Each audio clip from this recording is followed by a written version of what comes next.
Hello dear students of first grade. سلااوخند کار خۆشەویستەکانی پۆلی یەکەم لەوانەیە ئەمڕۆ لە کلاس بووکەکەتانە چەند لاپەڕەیەکە خوێنین کە هەرێک و چەند بابەتێکی جیاواز لەخۆگرێ لە لاپەڕە 68ەوە دەست بەیەکەین هەتا ئاکو لاپەڕە 73 بابەیەکەوە دەست پێ بکەین.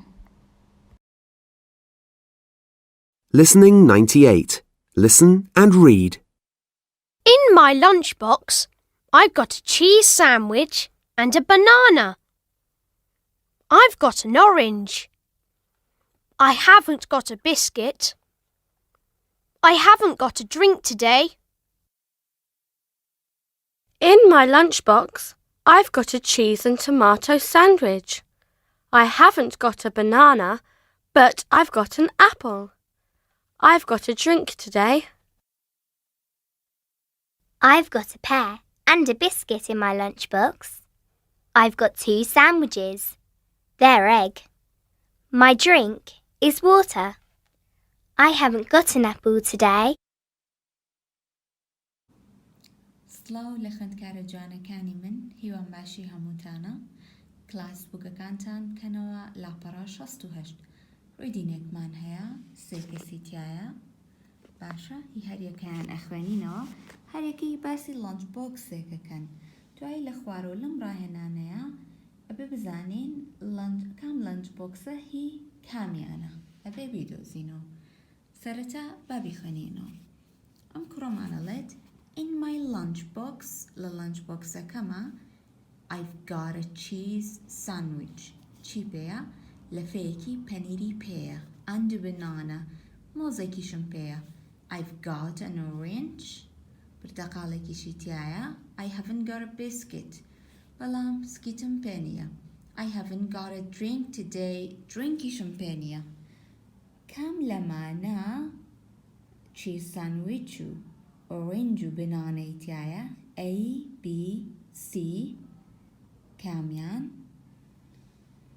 B very good أما كوري سيم داني كواتا بليرة بنوسينشي his lunchbox is كاميان lunchbox كي أوا B أليريا أنوسين B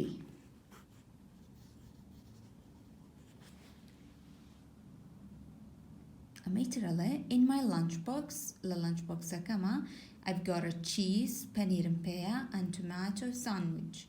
لقل في tomato. I haven't got a banana, موزن penia, but I've got an apple. Well, I'm sewing pear. I've got a drink today. I'm رخوارنا ويكم pear. عمل في tomato drink سوي تايا. إن شاء الله سewing pear, لفي tomato pear, drinking pear.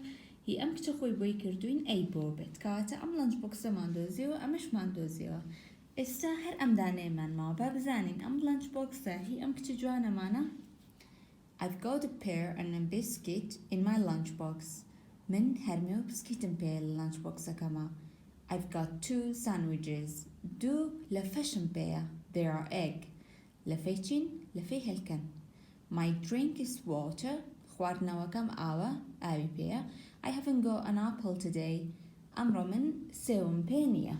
سرب كان أوتا عاوي بيا. دولة فشي بيا. لقل هرميو بسكت. كواتا أم lunch box هي أم كتشيا. Her lunch box is lunch box okay literary لسرة C. So we have to write down C here. Listening 99. Listen and tick. 1, I've got a red lunchbox. What's in my lunchbox? Let's see. In my lunchbox, I've got a sandwich. I've got some cherries. And I've got a drink of pineapple juice. 2, My lunchbox is blue. Look inside. I've got an orange. I've got a sandwich and I've got a pear. I haven't got a biscuit today. 3, I've got a purple lunchbox. Let's see what's inside. Ah, I've got an apple. That's good. I've got an egg. And I've got some grapes. I've got 8 grapes.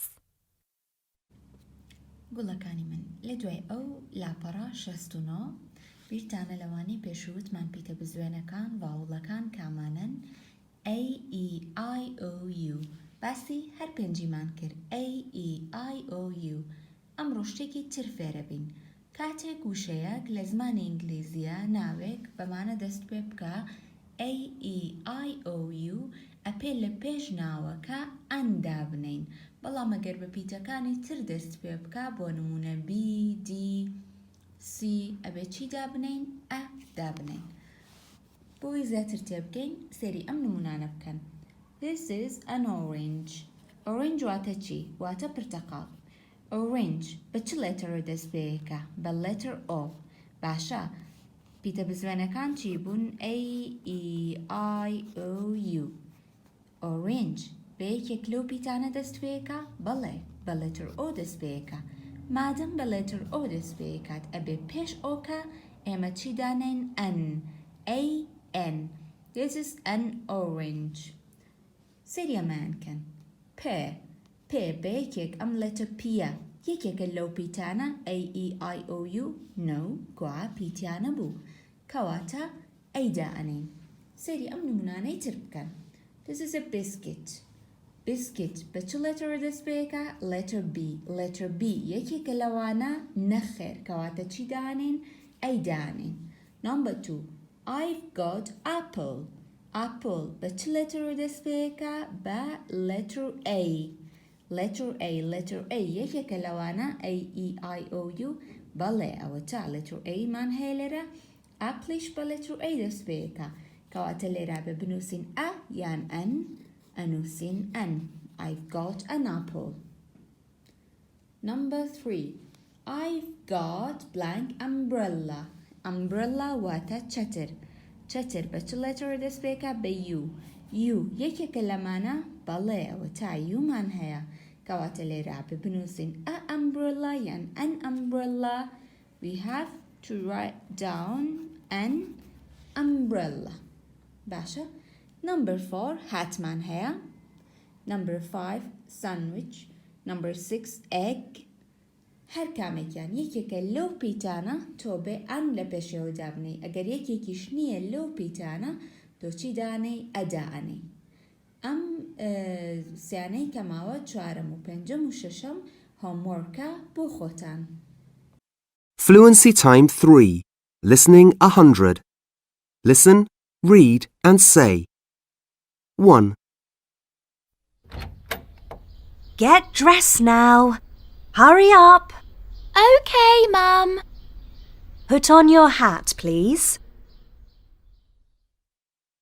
2. Sorry I'm late. Take off your hat, please. Yes, Mrs. Smith. Listening 101. Listen and tick the correct picture. 1. Hurry up, please, James. OK, Grandma. Sorry. 2. Put on your coat. It's cold. OK. I like this coat. 3.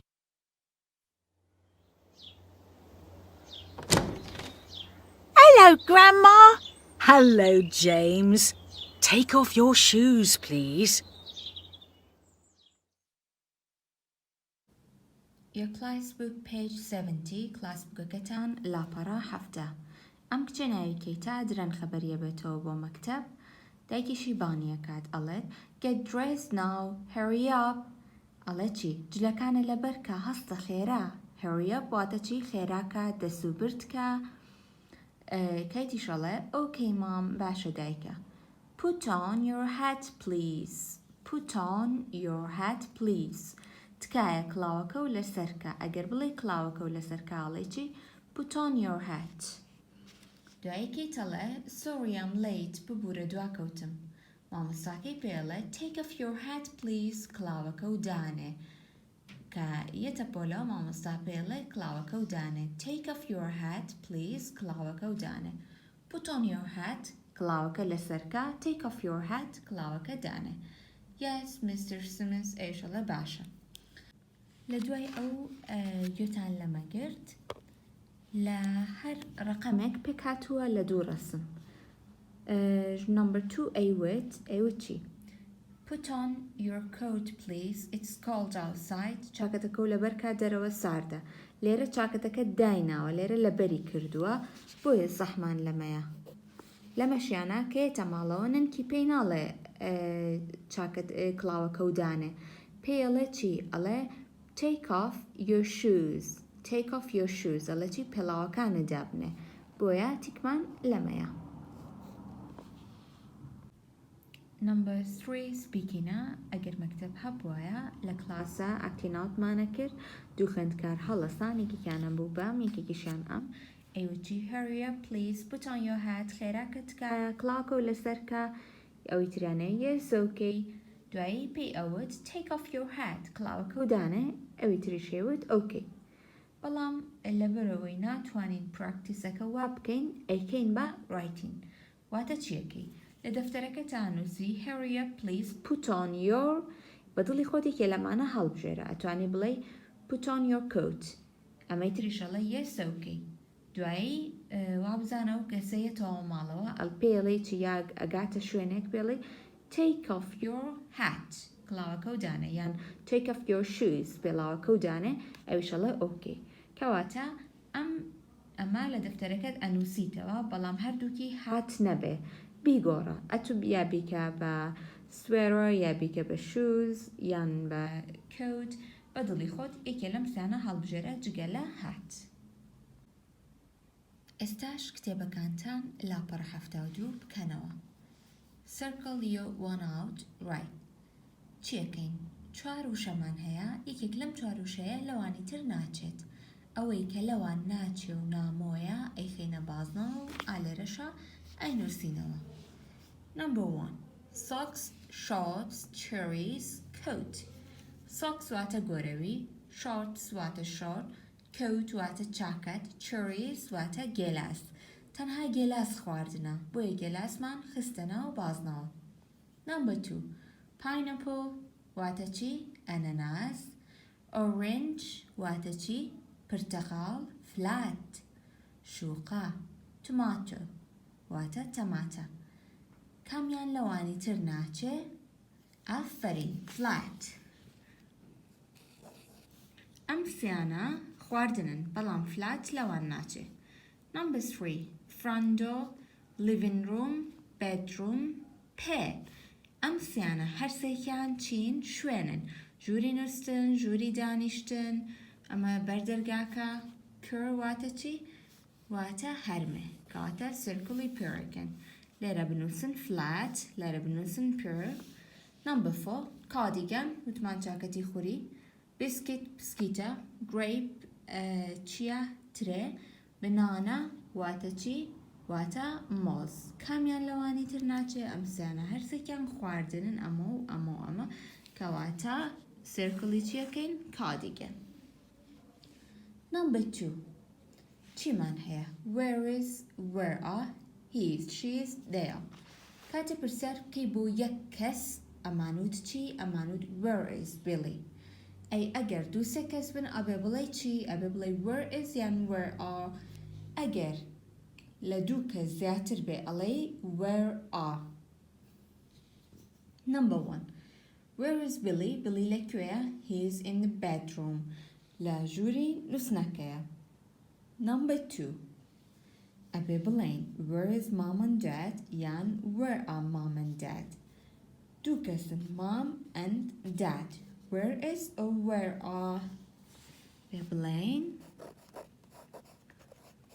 where are mom and dad باشا اگر برسر من درباري بس باوكا بكرده امانوت he is in the kitchen اگر بس دايكا بوا امانوت she is in the kitchen بلان ما هر دو كيان من اوه دو كسن كاتابه چي هل بجيرين they are in the kitchen they are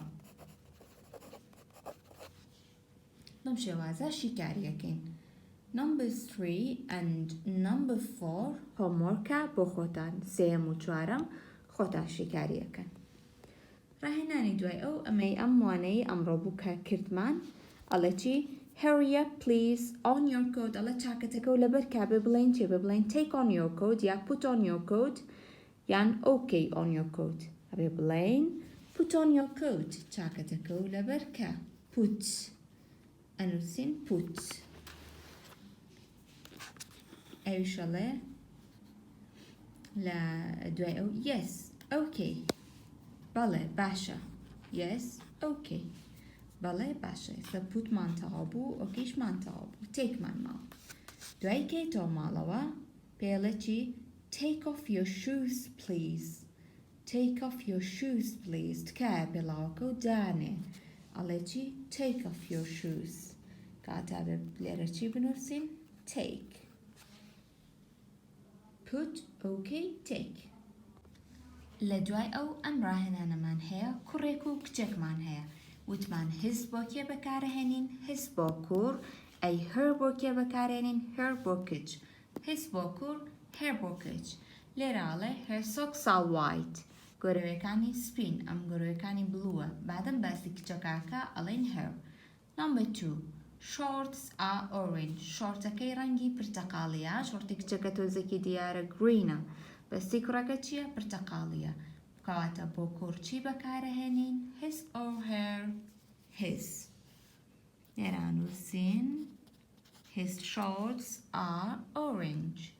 Number 3 t-shirt is green and orange ئەڵێ تیشێرتەکەی ڕەنگی پرتەقاڵی و سەوزە ئەم تیشێرتەکەی سپیە بەس کوڕەکە پرتەقاڵی و سەوزە ڕەنەکەی هەردوو ڕەنگەکەی تایە green and orange green and orange green and orange کەواتە ئەمە کوڕەیە کچە کوڕە کوڕچی بۆ بێت his یان her his کەواتە بلێرە بنووسین his.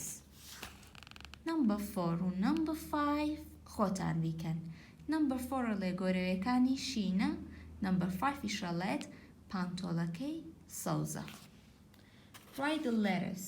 بیرتانە لە سەرەتای ساڵە ئەلفابێت ABCD مان خوێن شەمە نەفەرێکمان هەیە ABCDEFG باشە تۆ بەڕیز لە ئێوە هەتاوەکو زێت هەر پیتێک بەڕابێت ئەینووسیت. ڕاهێنانی دوای ئەو هەرێکێک لەمانە بەچی دەست بەیەکە سێرکڵیەکەی. What is the first one؟ یەکەم دانە چییە؟ shoes سێرکڵی شوزەکەی. دووەم چییە بە کورسیانە و چی؟ بیرم کەوتەوە chair chair بەچی دەست بەیەکە CH باشە number 3 و number 4 خۆتان شیکاریەکەن. دوای ئەو کە تەواو بووی my work in unit 7, 8 and 9 is ئەگەر تۆ توانیت ئەم ریڤیوە ئەوانەی کە پێم وتی هۆموۆرکە هەر هەمووی بە جوانی حل بکەی هەر هەمووی وزانی ڕەنگی excellent بکە واتە تۆ زۆر زۆر باشی هەر هەموویە زانی. ئەگەر یەک دۆزە نەزانی یەک دۆزی بچووک یەک دانە یان دوو دانە گوت بکە. بەڵام ئەگەر زۆر پرسیارە لە دایک و باوکە کردوتە ئەمە چییە ئەمە چۆن بکەم ئۆکەی بکە باشە. ئەگەر هەمووی و زانی ئەمە گەر یەک یان دوو دانە و نەزانی ئەمە ئەگەر بۆ زۆر دانە پرسیارە لە دایکی یا باوکە کرد ئۆکەی بکە.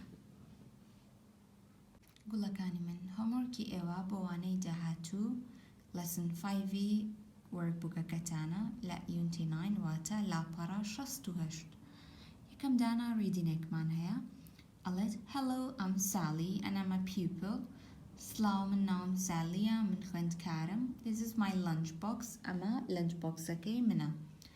Let's look inside با سەیری ناوە بکەین. I've got 2 sandwiches من دوو لەفەم پێیە.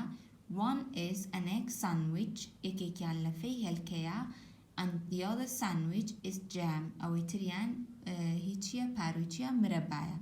I've got a drink خواردنەوەشم پێیە.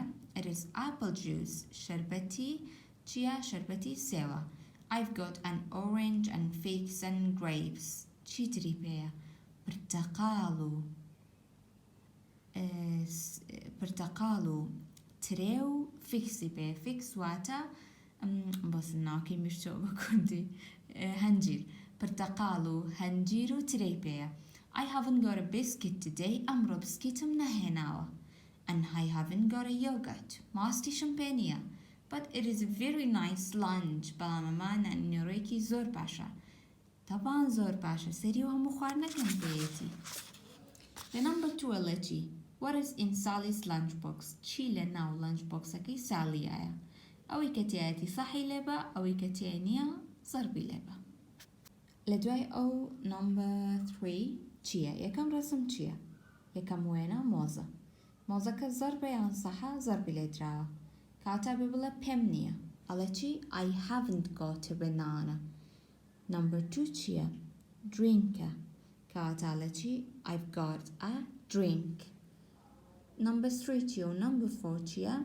هر چیه که اگر پیتیه ببلی I've got a یا an number 4 I haven't got نایش تکانو سید لدوای او لا پرا شستونو من هیا circle the correct word اما او بو کباز من کر A-E-I-O-U اگر به پیتی A-U, E-U, I-U, O-U دستی بکر circle آنکی اگر به پیتی کانی دیتر دستی بکر circle ایکی number 2 یان بنوسا ا یان بنوسا ان بول بچی دست بیکا ببی کواتا ببنوسین ا یا ان انوسین ا Is this a ball? No, it isn't. It is apple. أببلي چی ببلي an apple یا a apple مادم با ای دست بیکالین چی بمشي وازا شی کاریکی لدوای او circle the food in your lunchbox today على بازنا بينا بو خوارني كتو أمرو للانش بوكس كتا بيتا